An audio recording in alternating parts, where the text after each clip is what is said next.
Good evening, everybody. It's Paul English, and welcome to episode 1 of my show entitled Wednesday Night on the Small Screen.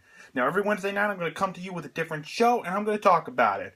So, today, I'm going to be looking at The Spectacular Spider-Man. This aired for 2 seasons on the CW and Disney XD between 2008 and 2009. So, let's talk about The Spectacular Spider-Man. First, some of the negatives that at least I thought about it. Now, keep in mind, as we get into these topics, these television shows, the opinions I give out, they're purely subjective, they're mine alone, and of course, you're free to disagree with them.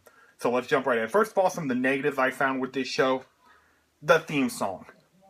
Not that there's anything wrong with it, it's nothing really to write home about, it's nothing to get you excited for the show or anything like that. And the second being the animation. It is not very good in my opinion. It's not smooth. It's a little edgy in not a good way. Also, those are the negatives I found about the show. Not a good theme song, and the animation is questionable at best. So, that being said, let's move on to the positives. One of the big positives I found with this show is the writing of this show is very, very well done. The stories are intriguing. They're complex. They're compelling. You get into them. You get sucked into the storyline. They are very good. And, of course, the voice talent in this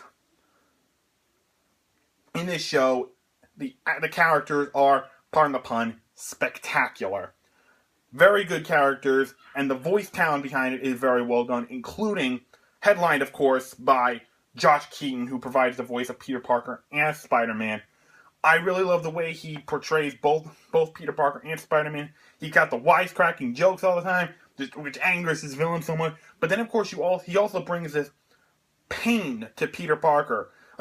You can feel the struggle that what Peter's going through, trying to balance life between being, a normal teenager, and at the same time you have the superhero as well, trying to survive high school. You've got bullies, obviously. So he really brings that human nature to it, and it is very well done. I love it. Harry Osborn is well done as well. Gwen Stacy's really good. Norman Osborn, Aunt May, all great characters. I think my favorite character on this show, though, has to be Mary Jane Watson. I have seen 4 different versions of MJ, and this one from this show, hands down, is my absolute favorite version of Mary Jane Watson. Because she brings both the wholesome girl next door that Kirsten Dunst had in the Sam Raimi film, and the Spitfire redhead of the 90s animated show. So those are the 2 extremes that are in between that balance. That is, in my opinion, the perfect Mary Jane. And Vanessa Marshall, who voiced her in the show, brings that personality perfect. But both the wholesome girl next door and the Spitfire redhead, it is both presented beautifully in this character. So hands down, Mary Jane Watson's my favorite version of MJ and my favorite character on this show. And one unique tweak they made to the Spider-Man story arc is what they did to Eddie Brock. In The Spectacular Spider-Man, Eddie and Peter actually start off as best friends, almost brothers.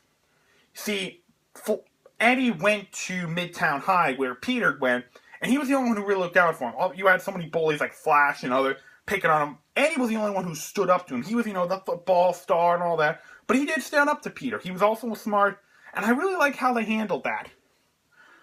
So anything else? I think that's gonna do it. So yeah, like I said, the theme song is not that good. The animation's questionable, but those are small nitpicking things. But when you take into account the story writing, the voice talent, and the characters, I love the characters. The story's great. This is a great show, and I highly recommend checking it out.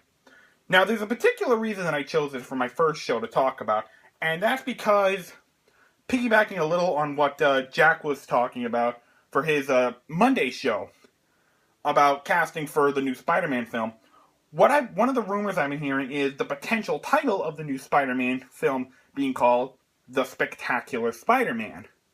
Now, I don't know if that means I don't know if that's true or not, but if that is going to be the title, and they are going to base it off this storyline, I can assure all of you, you are in we are going to be in for probably the best Spider-Man film ever.